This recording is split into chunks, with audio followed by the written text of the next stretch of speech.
What's going on, social media family, online community? This is your host, Willie Beeman. You are watching or listening to the Sports Therapy Podcast. Now, on today's show, me and my brothers, we will be discussing Brock Purdy and his $265 million contract, but also we'll be discussing Trent Shelton and his journey to restoration. But before I get to the show, I do have a word of the day for you, and the word of the day is close proximity doesn't always mean good intention. And what I mean is you have people who are athletes, whether it be male or female, who get to the top and they gain the success, they gain the fame, but there are people in their circle who take advantage of them. There are people in their circle who misuse them financially, whether it be through contracts or just different things that go on in the sports arena. And so we have to be cautious and careful who we connect ourselves with when it comes to the Lord getting us to these avenues of success. So I want to say it again. Close proximity doesn't always mean good intention. This is Willie Beeman with Sports Therapy Podcast.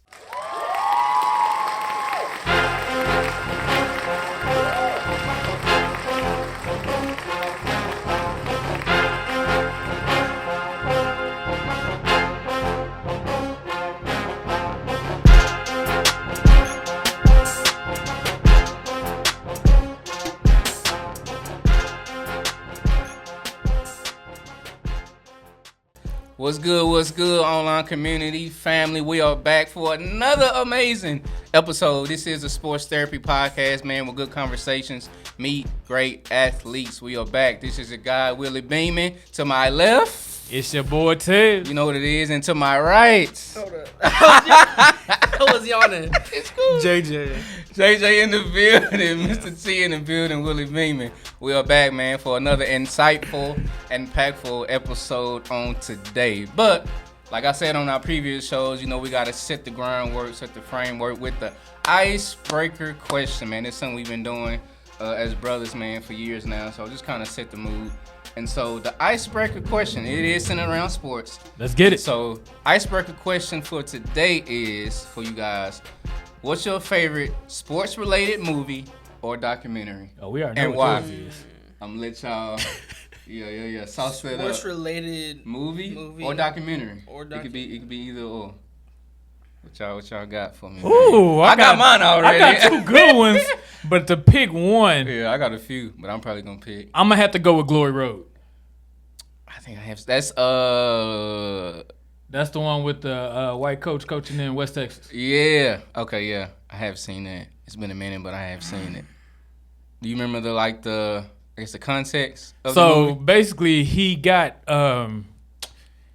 placed at a school with all mostly white, some Hispanic players, Right. but they've been losing. So what you already had there wasn't working. Mm. He came from coaching girls, which made it even worse. Oh, wow. He came from coaching girls in high school to coaching these men in college, and on top of that, it wasn't good talent. So he was going with no funding, because they just didn't have it, Right. for the basketball program to get other people to join the schools. Wow. I love it. And they ended up starting 5 black players for the championship Wow. just to make a statement. That's awesome. That's awesome. Good stuff, Glory. I'm going to go back and rewatch some of these Oh, man, classics, man. That's a good one. For Yeah. sure. There's messages all through that. I definitely recommend it. Gotcha. Anyone else, or should I turn it over to this guy over here? That's it. I think the only other one for me is Coach Carter. Oh, yeah. 'cause That's that's a staple. Yeah, that's a staple. Yeah, that's Samuel Jackson, man. I mean, And I'm clearly a basketball fan, so hey, Yeah. it is what it is. No, facts. You over here pondering, man. I see that. No, it's like my memory's bad, but I would say I can't like put like it's my favorite. It's probably just the one that I've seen the most probably would be The Blind Side. I feel like Blindside was a good Blindside one. was I a feel good like one. that's like a crazy movie, and the fact that I have nothing against white people, but the fact that it's a white family that took a man, all that kind of stuff is crazy to me. Exactly from like a young age, is like them white folk didn't want that boy. You know what I'm saying? Like, come on. I love that disclaimer though. Yeah. I let don't me like just put this out I here. dislike. I don't dislike. Yeah, it's We like good, but Yeah. that's my thought. I'm like, bro, this ain't gonna be no good. Them white people don't want him. And then the end, I was like, okay, That was a good movie. Nah, respect for sure. So that, and then good probably one. next one would probably be Coach Carter for like what he stood for when he was like, they gotta wear the ties, they gotta keep a GPA, like all that kind of stuff. Right. You can't be messing up. You gotta be, you know what I'm saying, a stand up person if you really want to It play. was a certain image he looked for. Yeah, for I sure. like that. Okay, I take that one. For me, it's a lot, but the one I'm gonna go to. Disclaimer: I don't know if you've seen this when you're younger than us. You might have. The Sixth Man. Yo, The Sixth Man. Kadeem Hardison, Marlon Wayans, man. Kadeem Marlon Hardison. Wayans was in the. Yeah, A bro, basketball movie. Yes, movie. sir. It's a basketball. Yes, You gotta sir. watch it, bro. My boy was out here cooking. It was in the 90s, bro. Alright. So the context of that movie, if I can remember correctly, so Kadeem Hardison, Marlon Wayans, they are brothers playing on a same team, and they're winning. They're doing great things. Basically, his brother was kind of like the star of the team almost. You know, Marlon's probably like the role player in a sense, and so they winning. And then all of a sudden, Kadeem Hardison is on the fast break and he goes up for a dunk. Okay. And he grabs the rim. Yeah, and, yeah. You know, then he goes through the health problem, And has then a he heart was attack. passing away. Yeah, and he dies. Yeah. Okay, I've seen the clips of that. I've seen yeah, clips yeah. of that. And so yeah. now he comes back as a ghost. Yep, You know, yep. to help him and the team win the game. Pull your microphone in front of you. Me? Montez. He funny. But yeah, that's the context of that. And so as they go on, still trying to win. And so basically the brother now is the ghost and trying to help them win. He's, you know, you see him sitting on top of the basket, blocking shots from the That's defense. crazy. Crazy work, man. Funny It is movie, different. man. And That's then hilarious. outside of basketball, you know, Marlon, he's dating this chick, and his older brother is getting on his nerves, messing up his dating life. There's all these different things. To me, he's still trying to take over as a big brother, even though I'm no longer here, if that makes sense. Right. And so you see that going on, and then Marlon gets to a point to like, bro, even though I know you here in spirit and you trying to feel like you still the older brother and take over, I'm a grown man now. I can handle this. Okay. And then you get to the end of the movie, and his big brother as the ghost, he steps away. I'm like, okay, I'm gonna take my hands off it. I'm gonna stop doing what I'm doing. I'm gonna see if you really say what you about. And then, you know, end of the movie, Marlon takes over their team and, you know, facilitate, and they end up winning the game and still become successful. And so that was kind of like the revelation I took from that. Like, some people, man, can be, I don't know if it's a phrase or a word, but like overly dominant in our lives. Controlling? And, Right, right. controlling in a sense and try to sure. demand things. It's like, I got this, man. If I make a mistake, let me make a mistake. If I fall, let me fall. At the end of the day, God got me. And so that was kind of my, yeah. But Six Man, yeah, that's a classic. good one. So, yeah, if you haven't seen it, Yeah. go watch the whole I'm gonna movie. watch Yeah. Making a pivot. Let's talk about. I know this guy. I didn't say nothing. Oh, I am. let's discuss, man. This Dallas Wings experience and how. Let Montez Well, go yeah, first. let's- Let's have Montez go first. No. Yeah. No. The Dallas Wings experience. You talking about the one from last week, right? No. Just in general. No. Yeah, go We're ahead. talking about the one from last week. So y'all go ahead. That's crazy. kick us off the real. Kick us off the real. Tell us about it. And I come behind you, bro. Okay, so what was that? That was A week ago? Yeah, That was last last Friday, Sunday. right? Last Friday. That's Friday, The okay. Dallas Wings, we had a game against the LA Sparks. LA Sparks. Shout out to Kelsey Plum. Uh-huh. Shout out to Rakia Jackson. Uh-huh. Shout out to Cameron Brink, I think her name is. She was injured, Yeah, but she was her. hurt. Yeah. That's all the names I know. I ain't gonna lie, I'm sorry.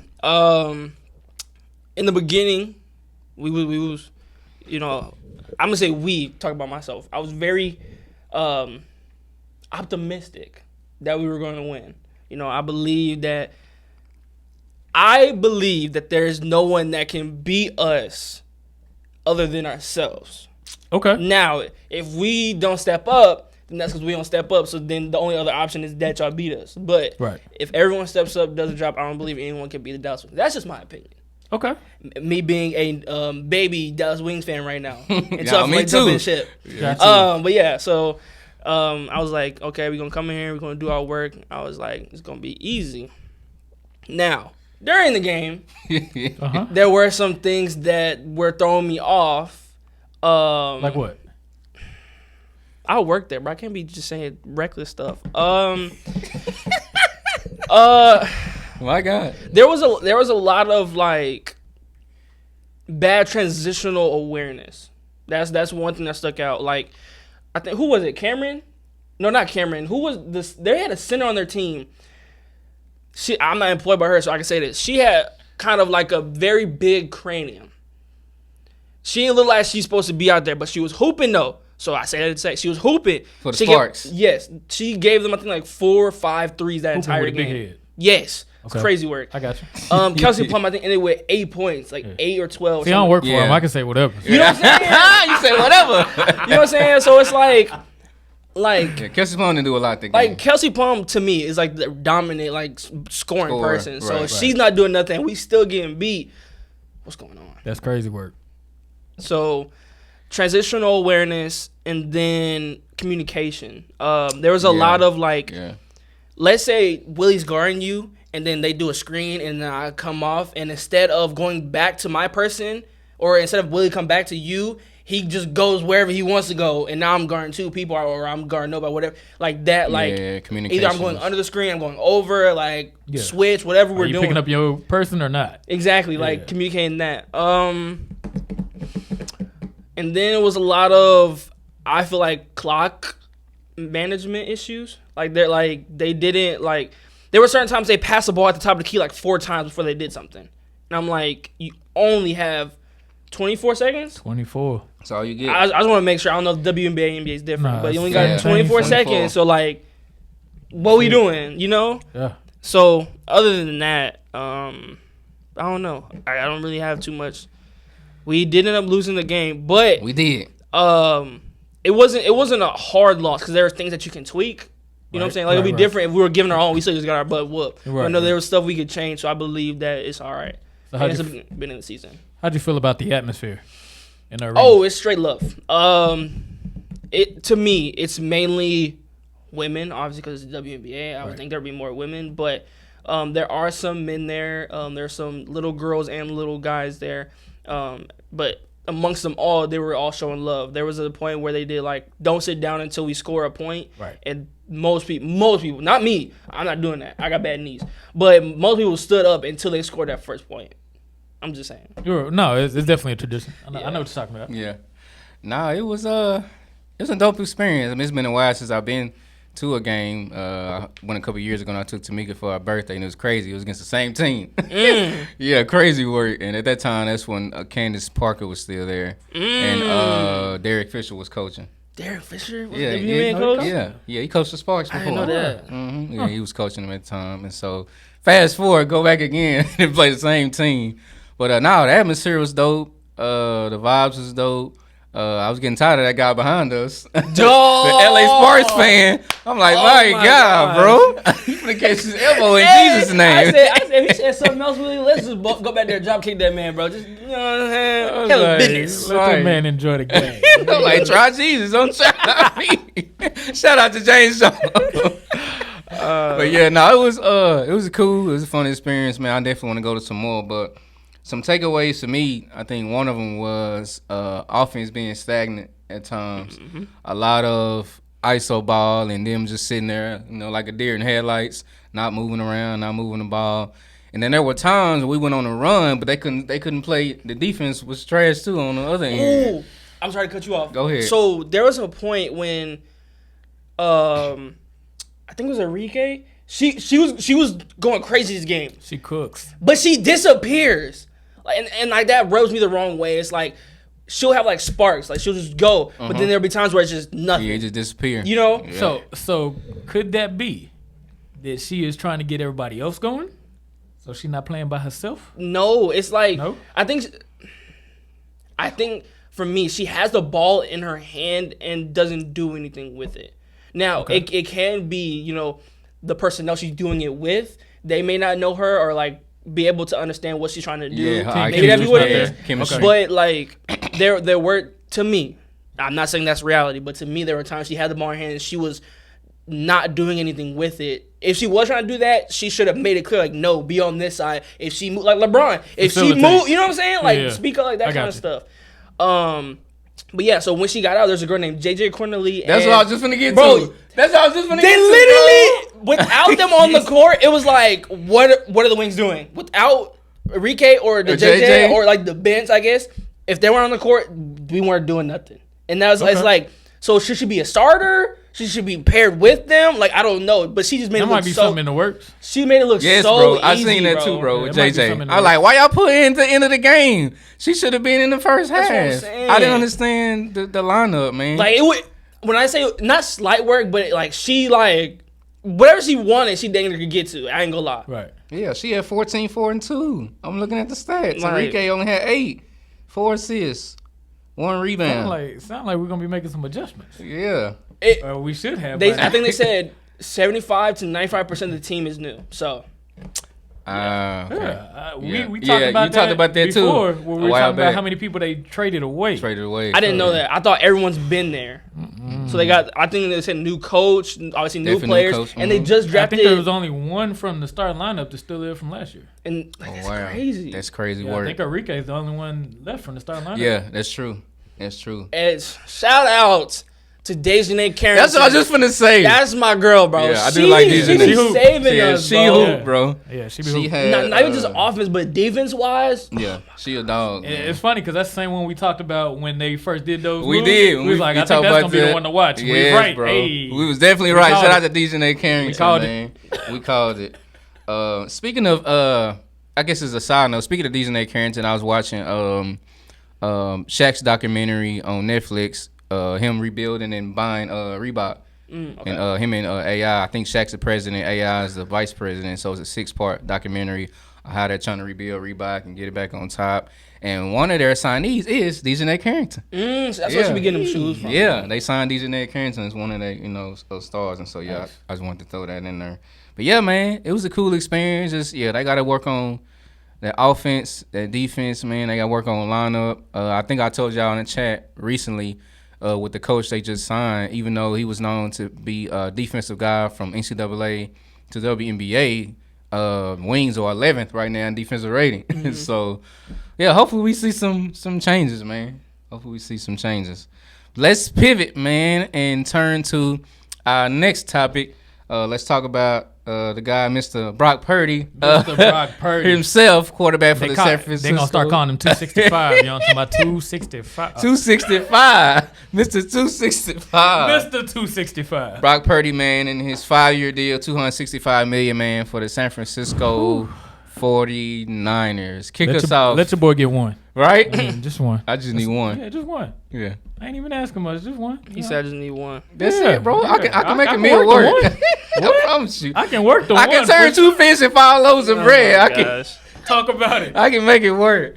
No, kick us off, Tiz, and I guess give us some insight, and we'll go along, man. So, I was watching a couple of different takes on this, and one of the things they brought up was the coach after making this deal.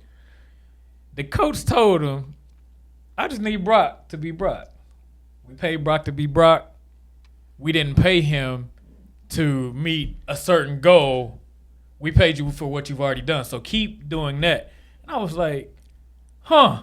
Because on the outside looking in, I feel like you pay somebody $265 million.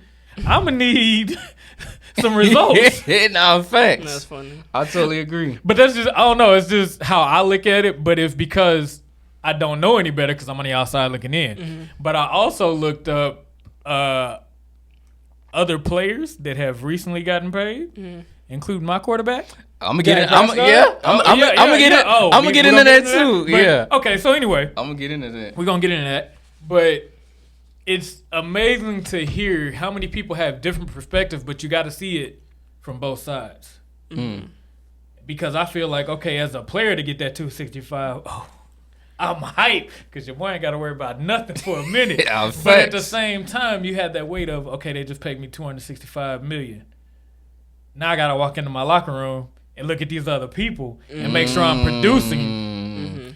What To that get this 265? Yeah. Because Facts. what the coach sees and expects and what my fellow players expect, those are two different things. I totally agree with that. We saw it with your favorite movie. That folks will let you get lit up to show that, you know what, you need me. they will let you get lit up. You would get your head knocked off for that $265 million, just so I can show you it's not all about you. I totally agree. So it's kind of interesting to see not only that, but also the players that they let leave. Mm.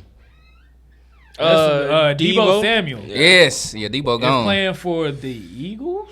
No, No, Commanders. The Commanders. Yeah, Yeah, that's right. Commanders. Wrong. Was it NFC East? Yeah, that was the wrong team. But yeah, for the Commanders, Commanders, I know yeah. he about to cook. I know he Yeah. is. But like to be one of the ones that walk out the door and then you see they out here giving up checks, it's like I would feel some type of way if it's me. I think I would Because too. if I'm Debo, oh wait till I see you. Yeah. I'm gonna make sure we cook you. Mm. I'm gonna make sure. I'm giving out all the secrets and everything. But do you but but do you think that happened to Debo because of him not producing? What do you think? I mean, I he was think- injured, right? He he was was hurt. injured. So I mean, you can't really do too Can't do much. too much from the bench for sure. And maybe they saw him as expendable. And where we failed as people, if we remember what they did recently. So if you haven't done what do they always say? What have you done for me lately? Lately, yeah, Ooh, yeah. ooh, yeah. Yeah. I ain't that old, but I know. Anyway, so a lot of people are focused on that. You ain't do nothing for me recently, so it's okay for me to let you walk out. Let you the walk door. out. Yeah, I can see This that is probably too. back end of your career in my eyes, so I'm gonna let you walk out the door. Yeah.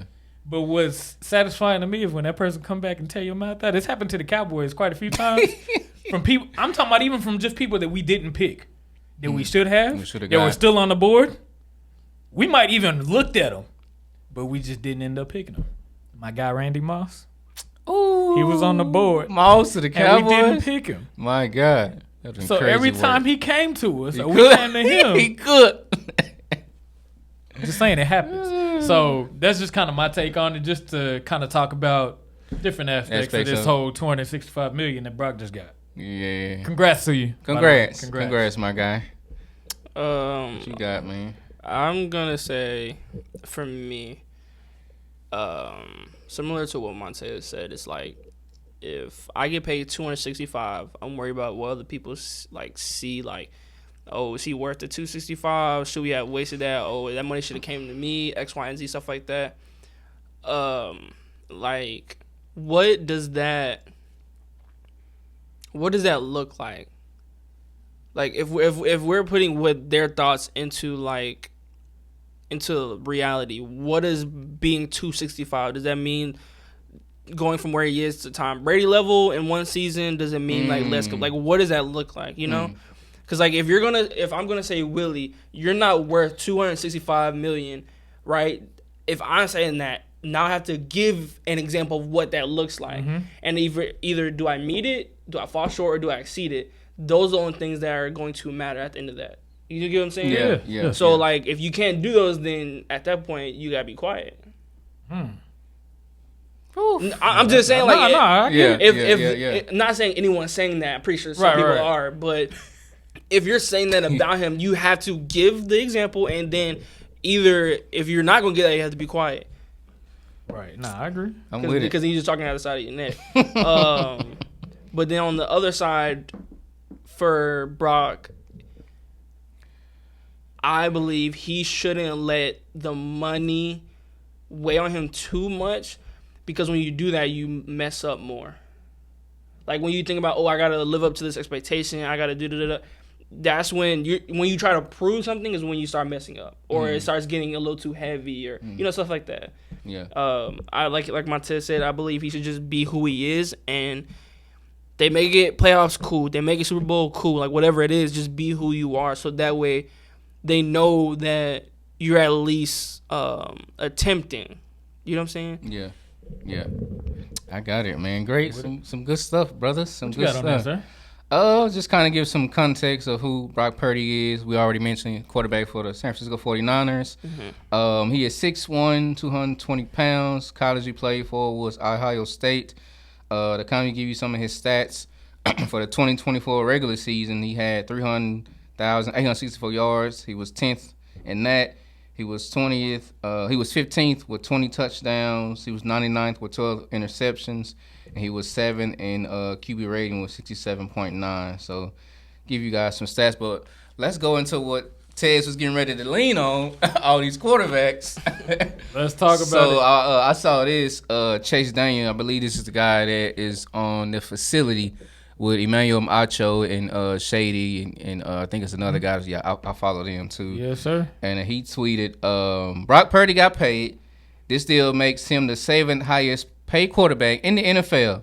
Is it too high or is it too low? And so some of the people that he put in here, the quarterbacks, number one is your guy. Dak Prescott with $60 million a year. Joe Burrow with $55 million a year. Josh Allen with $55 million a year. Jordan Love with $55 million a year. Trevor Lance with $55 million a year. Tua, 53.1. Brock Purdy, 53. And Jared Goff with 53. Now, when I look at these quarterbacks, out of all these quarterbacks, there's only been 2 that have made a Super Bowl appearance. They didn't win, but they've made it. And one of those guys is Brock Purdy. I don't know if y'all remember. To give some context, I don't know what year it was, but they had 3 quarterbacks at the time. It was Brock Purdy as the backup. I believe Trey Lance was starting, and then right under him was Jimmy Garoppolo, I believe. I believe that's Yeah. right. Or it might have been flipped between Jimmy. Yeah, it could have and- been flipped Yeah, I between think it Trey was and flipped Jimmy. between- I think Jimmy was starting and he got hurt. Yeah. That's what happened. That's right. Yeah. And then I think Trey Lance was playing, and he gets hurt. And so now they left with Brock Purdy. And so now he got to step up. And that's all we got left. You got to do something. You got to do something. Yeah, you got to Please make do something. Yeah, you got to make something shake. And so if I remember correctly, I believe that was the same season that not only did Brock get them to the playoffs, but Brock also got them to that Super Bowl against the Chiefs. Now, we already know at that time, and still to this day, Wait. Oh, go ahead. That was the one last year? No, not last year. No, this is a couple years back when they Like- when they first played the 49ers. I think they played 49ers Yeah, 'cause it was twice in his Super rookie Bowl. season. Yeah, That was his rookie season. yeah. The Brock Chiefs Purdy. played the 49ers twice? Yeah, the Oh, first okay. time. Okay. The first time when those quarterbacks got hurt, but I believe it was his rookie season. But yeah, just saying that, man, for him to be that guy and still get into a Super Bowl, as a rookie and put up some stats. And then outside of those quarterbacks, another guy on this list that won Super Bowl is Joe Burrow. I don't know if y'all remember he played, I think it was LA Rams. Yeah. Yeah, they lost the run. Now, we know they wasn't beating the Rams are stacked at that time. You talking about Von Miller on defense, Jalen Ramsey, Aaron Gordon. Aaron Donald, Yeah. number 99. Yeah, so wide receiver, they had Odell Beckham Yeah, I was about to at say the Odell time. was Yeah, over there getting him Odell's, a chip. getting him a chip. And so, yeah, we know Joe Burrow. But the fact, out of all these quarterbacks, those are the 2 who at least made a Super Bowl appearance. It says a lot. And so, what do you guys think in regards to, I guess, these lineup of quarterbacks So and their fees? I'm gonna say this: making it to the Super Bowl is not just like, oh, you're gonna walk into it, right? That's something you have to work toward. Of For course. You know what I'm saying? Like that's why in the NBA it's like if you make it to the playoffs or the finals, like that's lucky because you may never ever get back there. Facts. So same thing for the NFL. The fact that you're making it to the playoffs / Super Bowl, like that's a big thing, and you've done it multiple times. So I don't want people to be like, "Oh, no, that's too high." He's doing something that not. I don't know the percentage, but 50% of people in the NFL aren't doing. So shouldn't he get rewarded for that? Yeah, I see your And point. and it's not like, excuse me, he's like a terrible personnel, right? He's like got club brawls going on, like he Right. you know what I'm saying? Yeah, like yeah. he's doing his job and then being a good representation Doing of the things off the 49ers. field. You know? Yeah. So like I believe at the end of the day, those come into consideration, and if those aren't, then I believe the metric on which who should get paid what is messed up. Okay. Like if one, doing my job and being a model citizen for the 49ers organization and just the NFL, if I'm doing both of those and I'm still not rewarded money-wise, what else do I have to do? Right. I see your point. Yeah, I like that. Like too. I gotta go cure cancer, like get this money. Like what else I gotta do? You know, Get to work. Get to work. You know what I'm saying? Like at the end of the day, like you're gonna ask me for so much more. Just at that point, that's to me, it's kind of like slavery. At that point, like I gotta do all this extra to get 200. Just to get that You know what I'm 265. saying? I gotta rub your feet before you go to bed. Like I gotta do all this extra stuff. 53 years. I don't know, bro. I ain't rubbing no feet, bro. Nah, I ain't rubbing no feet either. I'm sorry. Y'all watching it. We ain't with that, man. To get some more context, when we talked about Brock Purdy and his Super Bowl appearance, I was reading an article, and it said more important I'll make sure I'm reading this right. More important was how Purdy and the 49ers offense adjusted throughout the game. This is the Super Bowl. He went 10 for 15 for 123 yards in the first half, helping San Francisco build a 10-3 lead. Things then got sideways in the third quarter as the stingy Chiefs defense tightened the clamps after halftime. In the third quarter, Kansas City loaded the box and forced the 49ers into an uncomfortable spot where they couldn't lean on their run game. So just going back to, what Brock Purdy was able to do, as a rookie, still having the ability to put up numbers, being a rookie, being a backup quarterback. That's a lot of pressure. Yeah, that's a lot of pressure, man. And so, I still think even though you didn't win the game, you still should be rewarded. The fact that you even got them there, So, I think still, run me that, run me that bag, man. Yeah, and I think what people also had to keep in mind, it's not going to get no better. Like, every time a quarterback is up for contract, they end up beating out most of the people that just got contracts. Yeah. So that number's only going to go up. It's not going to go back down. And then the cap is going to change too. That number's only going up. You might as well get used to it. These quarterbacks about to get paid. Yeah, quarterbacks, yeah.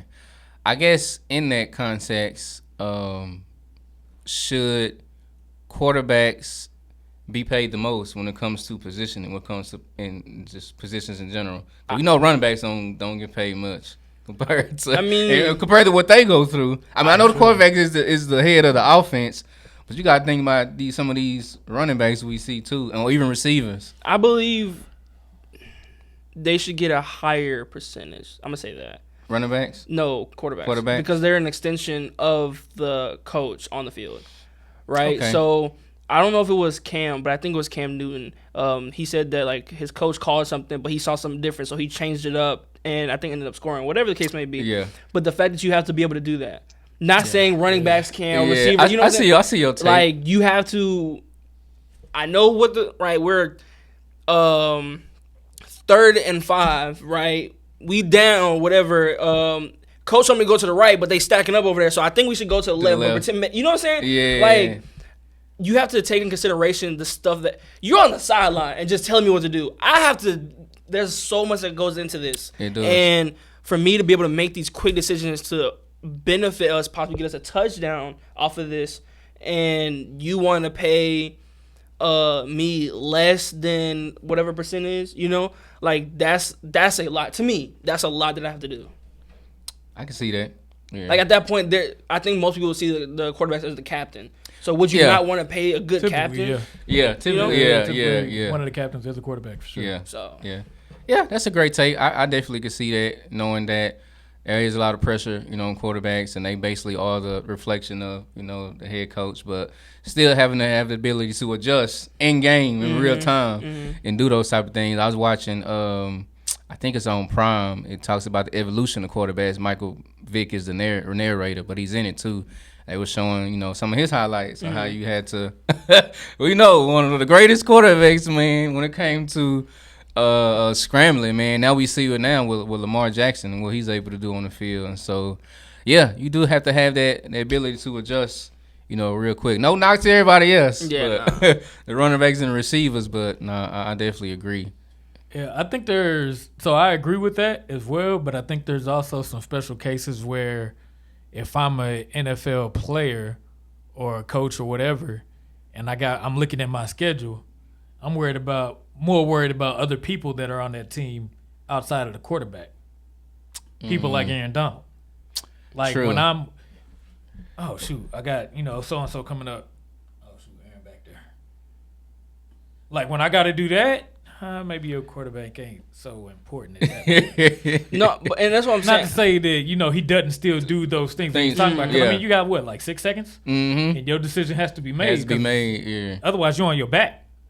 So I do understand that and making those changes, but also you gotta kind of nod to those that aren't in the quarterback position. Just because I can't throw the ball or make those decisions like you do, there's some other things that I do to make you look real good. And that's another thing. So like I feel like in that scenario, it would have to be that percentage conversation. Yeah. Like what they say is the most important, like the right tackle or something like that.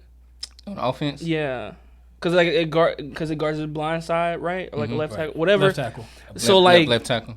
like those important most people, quarterbacks are or right-handed. the Aaron Donalds, or like Yeah. the X factor on the team. Right. If you have those, then yes, you pay them.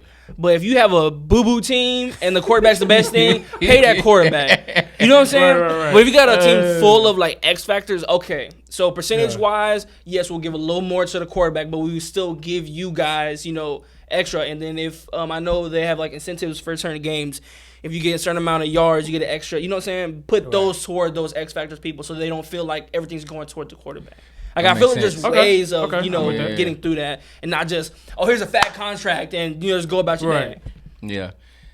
Yeah. For me, that's a two-sided coin too. If you go back to the Eagles and their run to the Super Bowl and how they were able to dominate, I don't think Jalen Hurts would have been as effective if he didn't have a dominant offensive line. Right. If that makes sense. Mm-hmm. Having the ability to be protected, and not having all those multiple sacks, and getting your head beat off the frame. Yeah. and getting injured. And so, that dude goes back to what you guys are saying, making sure that the other pieces matter as well. Because what if the tables would turn and Jalen Hurts didn't have the offensive line? Will he be in the Super Bowl? Would he even get there? Would he be successful in the playoffs? And so, I definitely think those other pieces matter. But on the flip side of that, another example of having a bad offensive line, we go back to Shedeur Sanders when he was playing with Buffalo. Year 1 and year 2. Guy was averaging 7 sacks a game. Yeah, bro, because of the trash offensive line that they had. So Gosh. going back to what we saying, man, the other pieces matter. If the offensive line ain't there, you might well pray him before. And also, I want to say this, and then we can move on. It's Right. like it has to be goal oriented as well. Like if you so worried about how much money you're getting paid versus winning a Super Bowl, then I feel like that plays a part. Like if we're on a ship, Right. and he's worried about what food he gonna eat, you worried about the alcohol, you know what I'm saying? We aren't even worried about making it there, right? Because if we die in the ocean, it don't matter. None of that matter, None of right? that matter. So for them, it's like, Facts. not saying he's the only way we get to Super Bowl, but we need to all be focused. All right, this is getting to Super Bowl, right? The people that we have in our conference or whatever, who they have out there, right? They have this real X factor wide receiver. All right, so maybe this season we pay the cornerbacks more, right? Maybe to get us to this destination that we want to get to. I see your You know, point. Go but if you're Warriors. worried about anything other than that, just give me my money. You probably shouldn't be here. You're not doing it for the right reason. Yeah. I get that. Yeah. Wrong intention. Gotcha. Well, let's make another pivot and turn to I think this topic right here is definitely going to hit home for a lot of us, those who are watching, those who are viewing. I believe a lot of you can relate to what we're getting ready to talk about now. Give you guys some context. This is a guy who was a former NFL player, Trent Shelton, well known in the social media space. People know him as the motivational speaker, going around and just sharing his story, sharing his journey, sharing his vulnerability, his transformation, how God has restored him and, being the man that he is today. And so with that being said, Mr. JJ, kick us out, brothers, since, this is something that you wanted to speak on, and we'll definitely share our input as well. I just want to ask you guys first for your experience. Yeah. We don't got to go to South Carolina Ashes and go into like 40-minute backstories, but Oh, I'm out. No, I'm before we get started, what is you guys' most pivotal experience in loss, and what did you learn from that? You don't have to like, oh, here's this. Just give me one thing that you learned from it. most pivotal experience in loss? Mhm. I would say probably my father figure when I lost him. William O'Neal. Shout out to the guy. Shout You out. know what I'm talking about? But probably that would be my biggest one. And then as far as what I learned is that I would be okay and make it without him. Okay. Well, for a long time, I wasn't sure what that looked like without him. Okay. Wow. Just keep it short and sweet. Yeah, short, sweet, straight to the point. we can preach over. Because what? That 40 minutes, I can take that up. Stop playing with me. Stop playing with me. Oh, that's a good one, bro.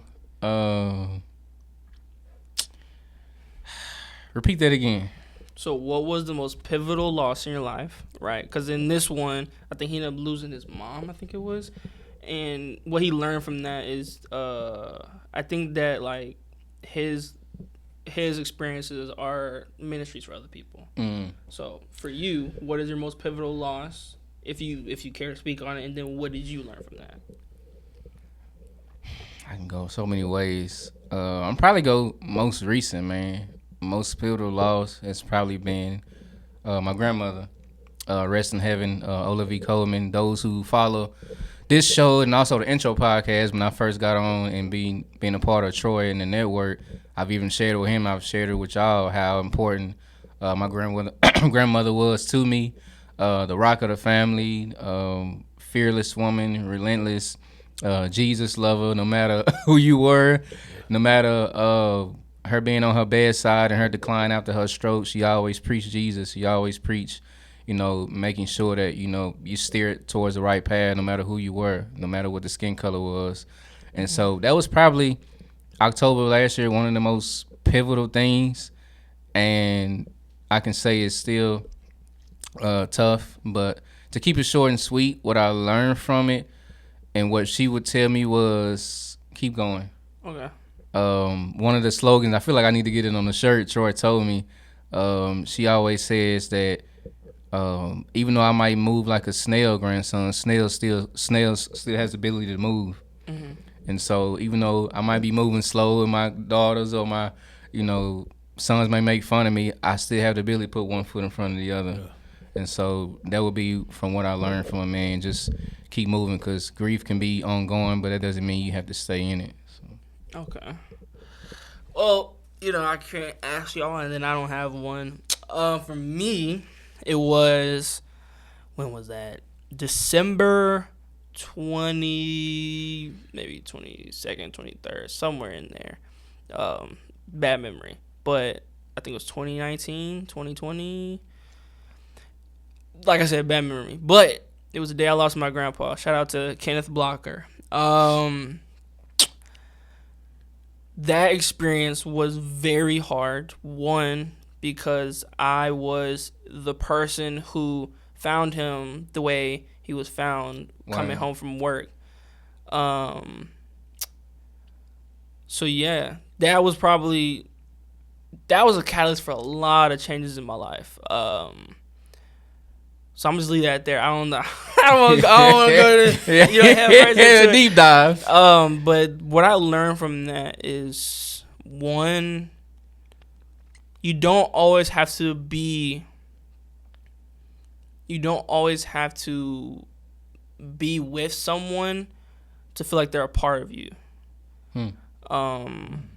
Like there's obviously a lot of things that I wish I could have done differently, but I feel like the character of my grandpa still with me to this day from the stuff he did teach me, even though he's not around.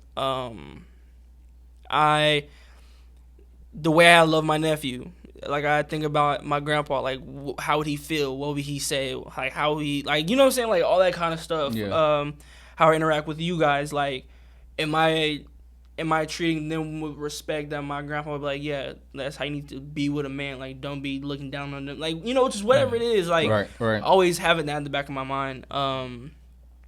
So, yeah. My grandpa and people being with you, I feel like is the biggest lesson I've learned.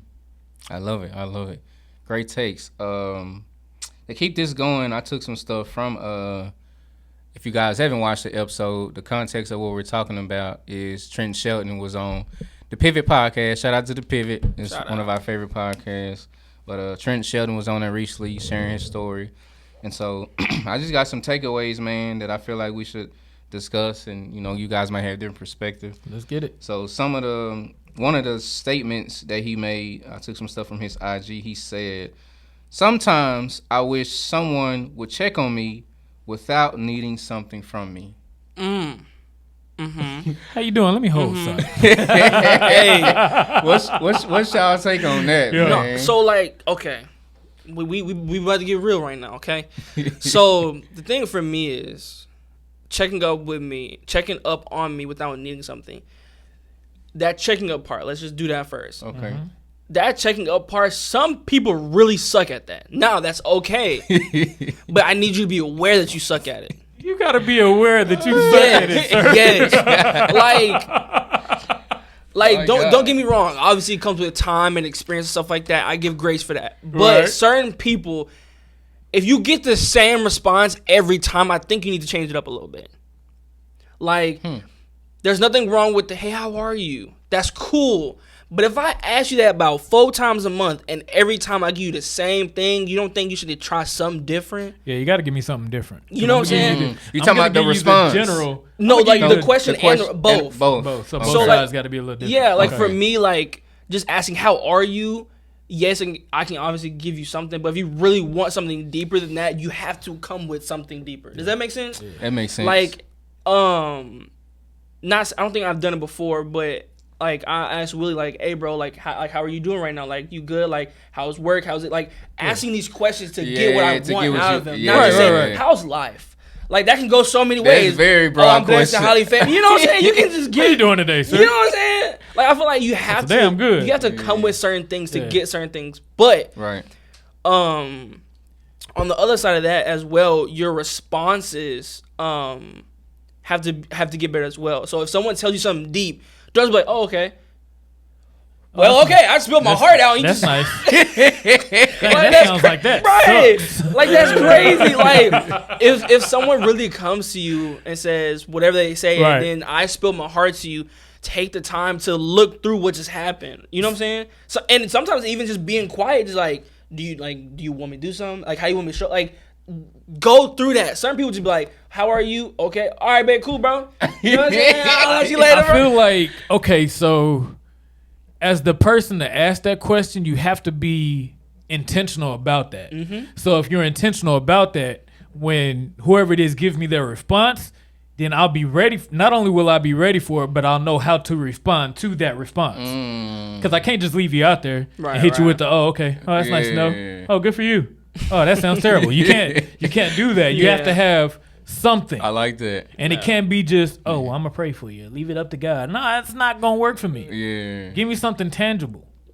Give me like something that. that's going to help me and not just, oh, okay. I was just asking, just be asking. I didn't think you were going to hit me with, real life. Yeah. I thought you were just going to give me a general. No, Yeah. you got to be ready to answer that Yeah. or respond to that Yeah. when I ask you that question. Gotcha. Wow.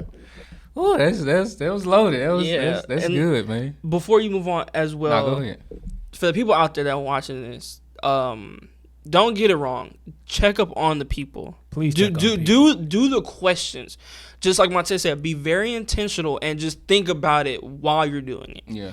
Because sometimes certain people they will close off if you just, oh, if I know you're gonna come, how are you doing? All right, I'm good. One of the things that helps with that is a relationship. If I have a true relationship with Yeah, a person, yes, then I can yes. dig a little deeper. Yes. So if I come to Willie and say, "Hey man, how you doing?"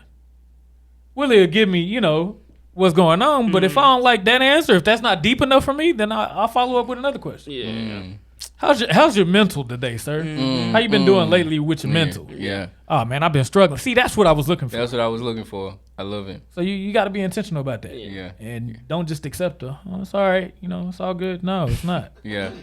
I agree. Yeah, I think we should normalize not being okay sometimes. It's okay not to be okay. It's okay to not be okay. Yeah, So those for who sure. are watching this, It's it's okay. okay to not be okay, man. This is Men's Health Male or Month. female. Yeah, but male or female, no gender projected. But yeah, it's okay to not be okay, and that's something that I'm trying to learn. So when you're checking on me, or Darrell, you're checking on me, or Troy checking on me, man, it's okay to man, I'm out of it right now, man. I'm struggling. Pray for me, boy. Or if we need to meet and get lunch, if we need to go get a laugh, or whatever it is, something to help restore. So what you Hey, call your boy because I'm always good for eating a lunch. You know? eating the lunch? Always good for lunch. Now we gotta Always set good. that So up. me and man. Willie done set those up plenty of times. Plenty of So like, times. no, it's not even just about the eating for sure. Like I really do, care about those close to me. So Yeah. Um, Go ahead, bro. because you gave a quote first, I'm gonna give a quote. okay. One of the Okay. things that he gave from the episode was perfection inspires people, but purpose Ooh, transforms people. I did. I hear thought that was crazy. That was crazy, man. Yeah. Say that again, man. For those. Perfection inspires people, Mm-hmm. but purpose transforms people. Mm. To me, like, first of all, we can never be perfect. There's not one person on this earth that's Yeah. perfect. So even trying to obtain perfection, you're going to kill yourself. Yeah. Right? Yeah. Like, that's cool to look at, right? That's cool. This person got the white teeth, they got the Benz, they got the big house. Like, that is cool. Right. That is so cool. But they not perfect. You know what I'm saying? Yeah. And then the purpose transformed, like Montez said, the relation. I feel like people's purpose within relationships is where the transformation happens. Yeah. And where I get that from is discipleship, right? The way you disciple someone is you go through life with them, right? Mm-hmm. And I believe your purpose within that relationship is what transforms them on that path. Does that make sense? Yeah. Yeah. So like with me and my nephew, right? The purpose that I have with him is to obviously be a best uncle that I can be, right? But then as well is to make sure that he has a correct representation of Christ in his life Yeah. to where he wants to see what it's about. Mm-hmm. Okay. Right? So in doing all of that, it's transforming him into a better person because of it. Does that make sense? Nah, it makes a lot So of I sense. feel like that is where the meat of the I guess quote Yeah. should be focused on. You know what I'm saying? Yeah. Like the people that I'm attached to, what is my purpose with them, right? I believe it should ultimately be leading them to Christ or as close to the light as possible, be a light in the life, whatever you want to call it. And then if they don't do that, being the one that they can rely on, they can call, like what, like you know what I'm saying? If you can't get them to the water, bring them a cup with some water in it at least. You know what I'm saying? Yeah. Yeah. Like, don't just be in their life just for nothing. Just holding up a spot. Like, do Right, something. right, right. I feel like that's what, because he was a servant. That's what we do. Serve as many people in our lives as we can. I love it. It takes me back to another quote from a old school motivational speaker, Les Brown, who says, practice doesn't make perfect, practice makes improvement. Yeah, so we should never be we'll never be perfect. I mean, we're human. The only way we are perfect is in Jesus Christ himself alone. I'm the way, the truth, and the life. No man comes to the Father except through me. And so, yeah, that's the only way that happens in human form. But no, I mean, as long as you're improving, as long as there's progression, then I feel like you headed in the right, in direction. So, yeah. Another one that he had was giving tomorrow a chance saved my life multiple times. Mm-hmm. What do you think? What's your take on that? What's your take on it when you hear that? Giving tomorrow a chance saved my life multiple times. I don't know if it saved my life. I'm not gonna say that. I ain't had that experience yet or at all. I read that name of Jesus. I ain't gonna have no experience like that. But for me, there were times, especially recently, I've had a lot of experiences with my uncle where just like trying to navigate life, right? Me being 24, like I was telling the young lady that was talking to me and Willie in the hallway, I was like, I am older than some of the people around me, Like you get to a certain point where you got 18-year-olds, 17-year-olds, oh, you old, right? So I'm older than them. But I'm still, in my mind and in my experiences, I'm still young. Right. So, balancing that, and everything that I want in life, sometimes realizing I can't just say, mommy, daddy, figure this out for me. It's you're a man now. You have to go find it. Yeah. If you don't have it, you have to go find it or else you're never going to get it. But then as well, like, showing myself grace when I don't get it, like, you're still young. You still have time. You know what I'm saying? So it's like constantly going back and forth between those.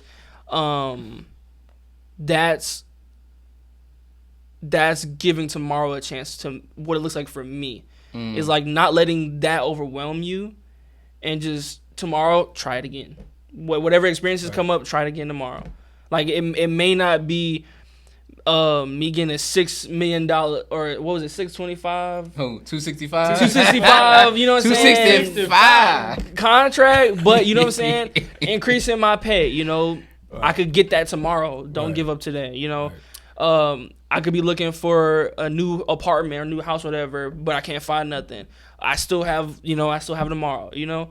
Like just going through that is what it looks like, at least for me. Yeah, I would definitely say that's been a pivotal statement in my life for a long time. Many different situations, circumstances, things happen. Life happens. Life be life, and as they say. No, facts. So especially as a black man in America. It sounds, cliche to say, but, just dealing with that alone, like, yeah, you're going to have those rough days, but you know what? I'm going to give tomorrow another shot. You know what I'm talking about? We'll work it out tomorrow. Mm-hmm. It'll happen for me tomorrow. I know, I might have got laid off or whatever, but we're going to get tomorrow a shot. Yeah. It don't mean it's over. I totally agree. And then for me, to close that part of it, it takes me back to the model prayer that Jesus was teaching the disciples. And in that prayer, he said, give us this day our daily bread. Mm-hmm. And so I think we should really, really take heed and be grateful for what God has given us within that day, within those 24 hours. Ooh. What are you doing in those 24 hours? What you doing with your 24? Right. What are you doing with your 24? Deal with that first. Yeah. The next day will come. Mm-hmm. It's God who wakes us up and gives us life, and allows the oxygen still flow, the blood still flow through our veins. In the words of Brother Jeremiah Havisham, who always says that in his prayers. Blood still running warm in my veins. Still running warm in my veins, man. That's my guy. But yeah, man, that's just how we should treat it, man. Take care of what's going on within the day that you're actually, living in. Take care of those 24 hours, and eventually, the next day it will come. Oh. Ain't there a scripture for that? What? It's probably in Matthew 6. I know where you're going. Yeah. Y'all getting your word. Y'all go look it up. I think it's right after Matthew 6 and 33. Seek it was ye first like his kingdom of God and his righteousness.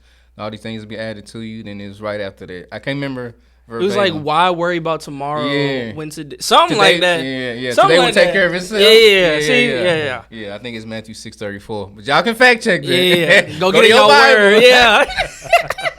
Go to your Bible and fact check that. But I know where you was going. They out here preaching. So the next thing that I got from the episode, I think it was the Trent guy. He was like, if you give up on the testimony and the ministry God is using you, he's using you for. Wait, if you give up on the testimony and the ministry God is using you for won't happen, so don't give up. I think because he was I think it was Chandler or Channing Crowder, whatever his name is. He was like, what keeps you going or something like that. And he was like, for the people that he could like reach or something like that. Mm-hmm. And that's what it made me think is like, there is stuff attached to me, right? And the things that are attached to me, if I make it about me, those things won't happen. You know what I'm saying? Like there is a kid that is looking for I guess an example of how to get through divorce, right? Black home divorce, right? And I could be that person, but if I'm out here, wilding out, or if I'm out here doing stuff, I get killed, or what I'm saying, whatever the case may be, I may not be able to reach that child that needs it. That God has attached to my life. So I need to walk in God's will in order to be able to do those things, Not saying, I'm the only one that can, but there are certain things that God has instilled in me that can make it easier or make it able for that child to get the thing that they need. I love it. Any take on that? I was just going to add to it that God will allow certain people to cross your path that haven't heard of a Trent Shelton. I agree with that too. So whatever your walk is, there may be some stumbles, there may be some trips, some falls, you got back up, but those things were necessary for you to have a testimony and a blueprint for somebody else. I agree. I'll throw this one in there. I don't know what our time looking like, Mr. Engineer. Make sure we just okay. Gotcha. You got something to real since you brought this topic? We'll close out one of your nuggets. I got a couple more, so we're going to speed through these. Don't have a savior complex and try to save everybody.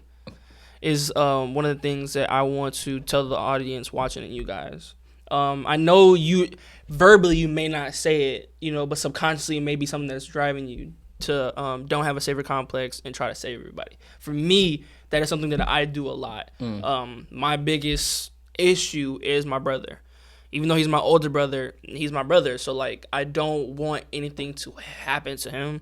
Don't want nothing to... Like, literally, if I could put him in a bubble, you know what I'm saying? I would. Bubble boy. Not the Yeah, bubble. bro, it's like, That's hey... funny. But one thing I'm learning is, like, I have to let him live. Yeah. Like you said about that movie, like, I have to take my hands off and let Yeah, him go 6 through. man. You know Let what him I'm go saying? through it. Like, when he told me that he was having my nephew, I was like,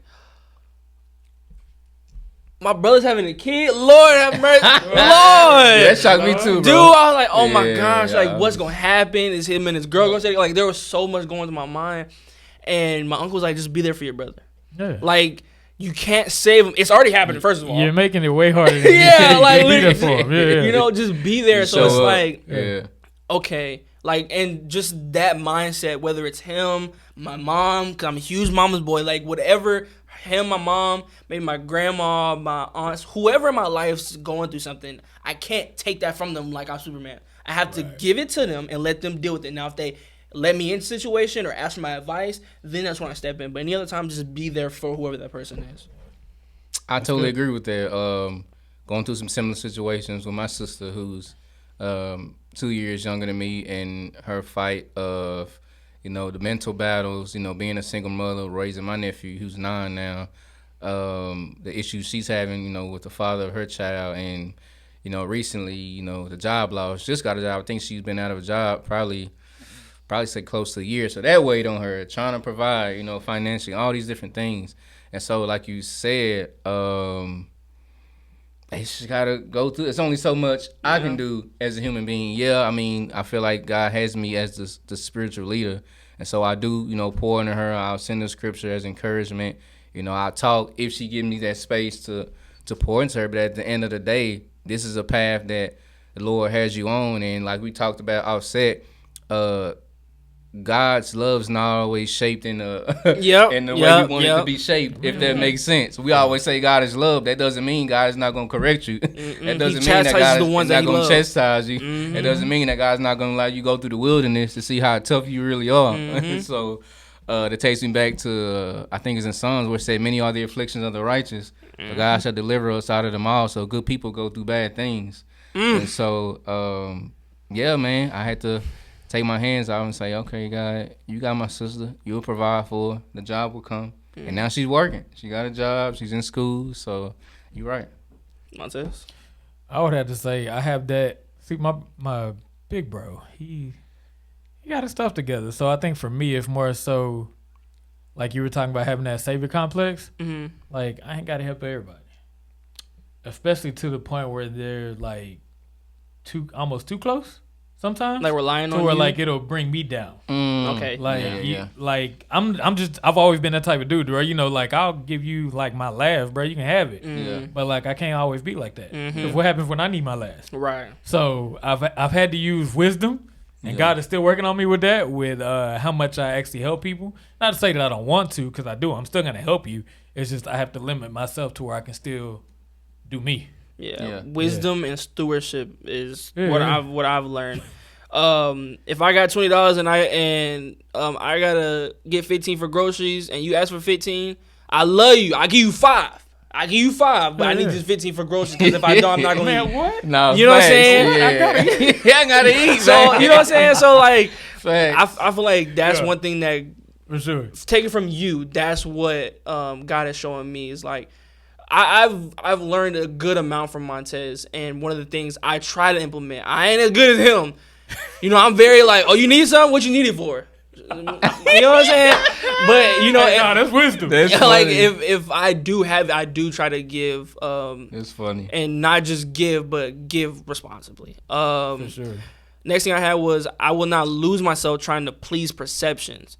That was crazy to me. I had something similar to that in here. Because for me, like, it's a lot of therapy going on in my brain right now. But I believe that I am a people pleaser at times.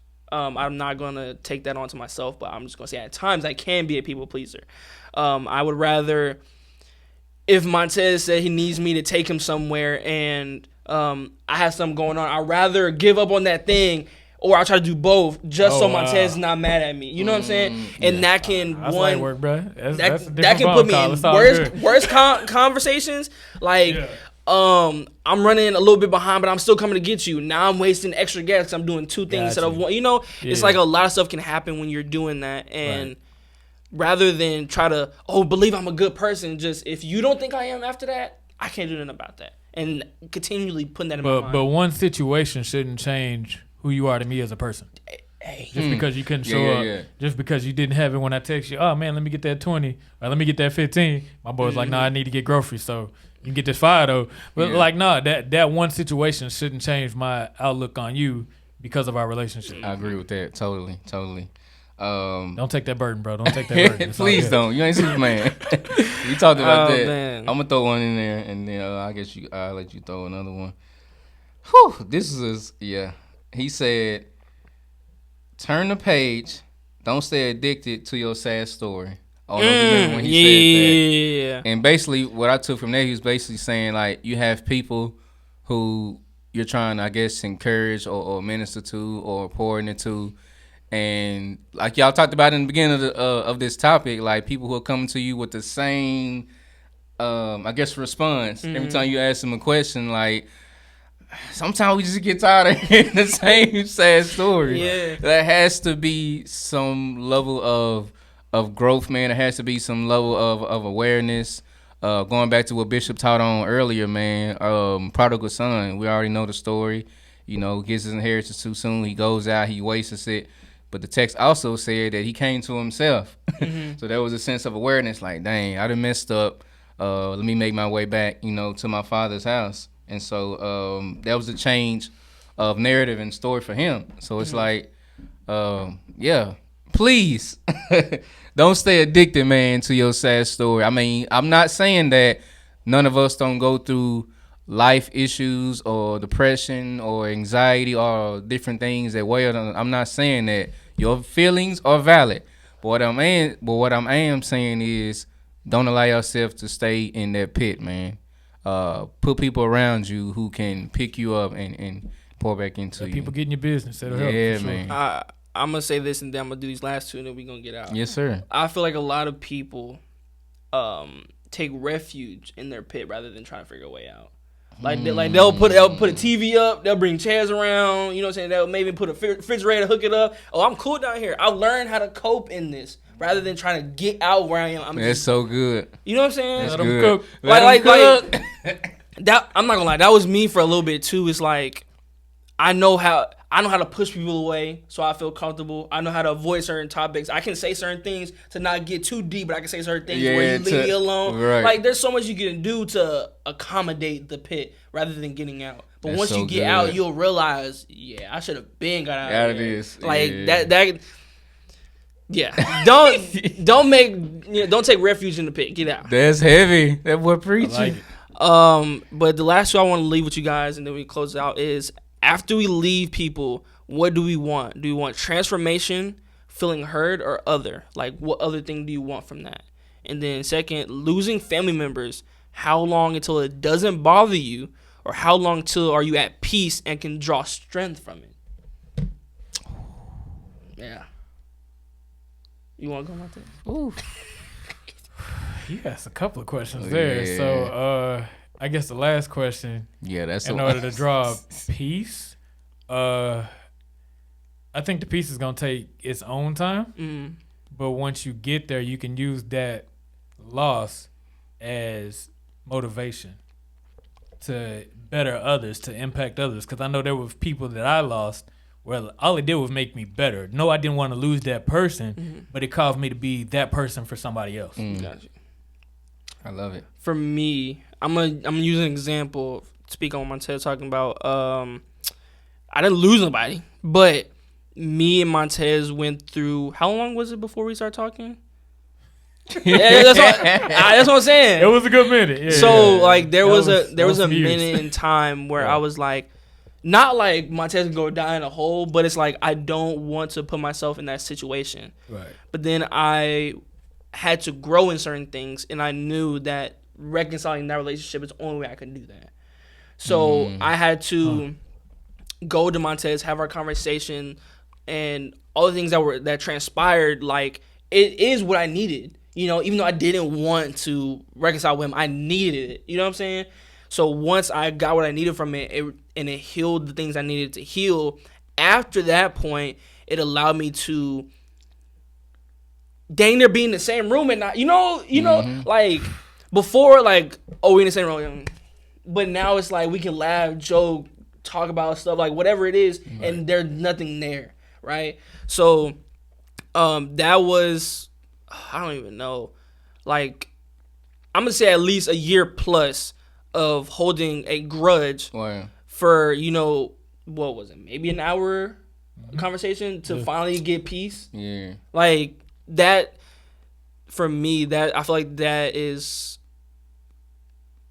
something that people need. Like, you need to be able to, this is how I feel though, you need to go to whatever the things that hurt you, get the healing that you need, so that way you can move on. Because I feel like if you can't move on without something triggering you, something making you sad, mad, whatever, that thing hasn't fully healed. And because when you get from that, is the ability to be like, someone has something, like Montez said, similar. Hey, I've been exactly where you are. Go talk to this person. Go do whatever it is to get that. Because whatever is on the other side is what you need. I totally agree. And I'm going to say, time-wise, no more than 6 months, bro. Like, I feel like the As far longer as- you get wait, over the it. worse it Yeah. gets. The longer you wait, Yeah. the worse it gets. I'm not get going to that. lie. You want both questions? You want to answer one? What you want to do? What was the first one? The first one was, after we leave people, what do we want? Transformation, feeling hurt, or something else? After we leave people, Yeah. what do we want? Yeah. For them or us? Yeah. Yeah, that's For them. that's a good take too. For them. For them. What do we Like- want for them? Yeah. After So we so like if I was talking to a kid, do I just want him to feel hurt? Do I want him to leave there and be transformed, be a whole different person? Like, what do you want from that? To close it, I would want transformation. Okay. Yeah, I would definitely want transformation, man. I'll close with this. It's actually one of my favorite stories to teach from. It was the story of the man who was paralyzed, and there were 4 men. I don't know if they knew the guy, but there were 4 men who carried this man, on the bed, and of course yeah. they, trying to get him to Jesus, but crowd was in the way. So like, we know what we just not gonna leave this man here. We're gonna get him up to the stairs. We're gonna work as a team. We're gonna tear the roof down. Whatever we got to do to get him to Jesus, and they get him there, and when Jesus sees their faith, and he tells the man, your sins are forgiven, and then after that, then he tells the man to pick up your bed and walk. And so to me, that revelation is, I believe the reason why Jesus spoke that first, telling him his sins are forgiven rather than healing his physical, was because a lot of times we go through life dealing with internal struggles and just leaving it there. And people see us on the outside, like Bishop talked about today, fresh with the suit on, with the heels and all that. We look good on the outside, but our inside is Toe up. is toe up, man. And so I believe if Jesus not spoke to what was going on inside of that man, the man still would have went back home walking in shame. Okay. If that makes sense. Walking in guilt, walking in frustration, walking in all of that. And so that's why I believe Jesus spoke there first rather than touching his physical ailment and touching his internal ailment. And so, yeah, that's what I would want, transformation for people, man. I'd rather them leave transform rather than... I want transformation. Too. yeah, I think that's where it needs to be. Yeah.